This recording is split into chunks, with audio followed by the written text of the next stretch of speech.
sixth graders. This is a video explaining what you're going to do for the line assignment. So we are starting this week learning about the elements of art. There are 7 elements of art. We're going to be focusing on 1 element per week for the next 7 weeks.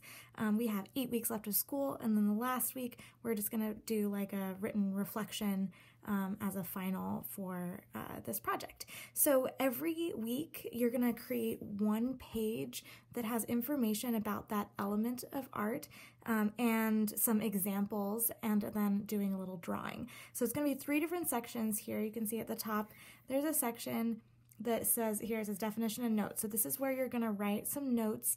You're going to watch the video that is just above this on the assignment, all about that element. And in the video, if you can figure out what the definition of this element is, then write that down as you go. If there are other things that the video mentions that you think is super important, write some of those things down. This does not have to have tons of information on it.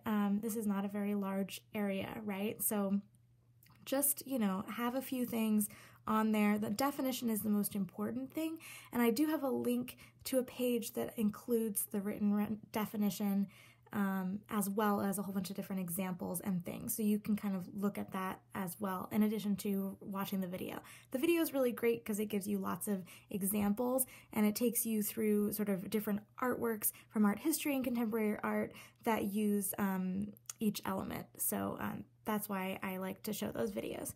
So that's at the top here. Include the date. The date's really helpful for me in terms of like seeing when you're working on stuff. And then at the end, you have this progression, then you know like which one was done when. So then you have these 2 sections down here. So this side, you're gonna do different types of lines. So this is kind of just like examples of different lines. I want you to do at least 10 different types of lines in this section. And I want you to draw and name them. So what I mean by that, I'm going to flip this page over. This is where I have everything just blank here. So you might do this with just a pencil. I want you to also play around with using at least a pen in addition to a pencil, but also any other materials you might have. Okay, so I might do something like my first type of line, maybe I do a zigzag line. Right? So I might draw a zigzag line, and then maybe I name it now. Zig, zag. Okay, so there's number 1. Now maybe I go ahead for number 2. Maybe I grab a pen that I have, like maybe a Sharpie, and I do a wavy line. Okay, so see how there's another type of line. Now, I'm drawing the line and then writing the word. You don't have to do it in that order. Maybe it makes more sense to write the type of line and then draw the type of line. Totally up to you. So 10 different types of lines. Now, maybe you've got a crayon and you can do types of lines with a crayon. Maybe you've got a highlighter or other kind of markers. This one is pretty dry, but maybe you have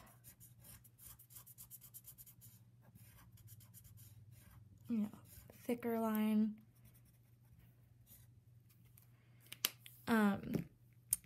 Go ahead and get at least 10, so make sure you're numbering them and doing that.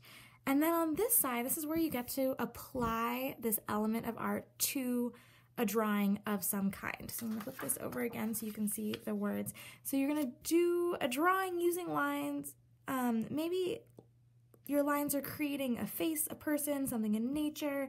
It could be abstract as well, but ideally you're depicting something recognizable using line. So instead of it just being types of lines, it becomes something recognizable.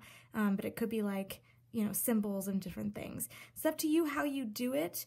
You just want to make sure that you're using multiple types of line to create your image. So let's see what that could look like. So for example, I love drawing trees, right? So maybe I have trees.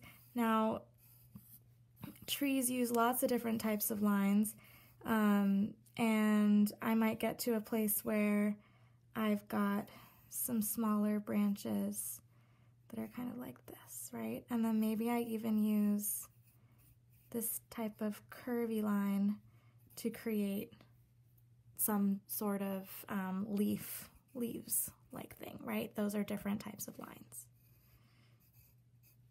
Okay, so as we're going to learn when we get to shape, is that once the line connects on itself, it starts to become a shape. So you want to think about that when you're doing your drawing of line. I really want you to try to challenge yourself to have lines that stay open and that don't become shapes. It might end up being an outline, but I want you to try to avoid doing just an outline. So like, for example, maybe you're going to draw a face.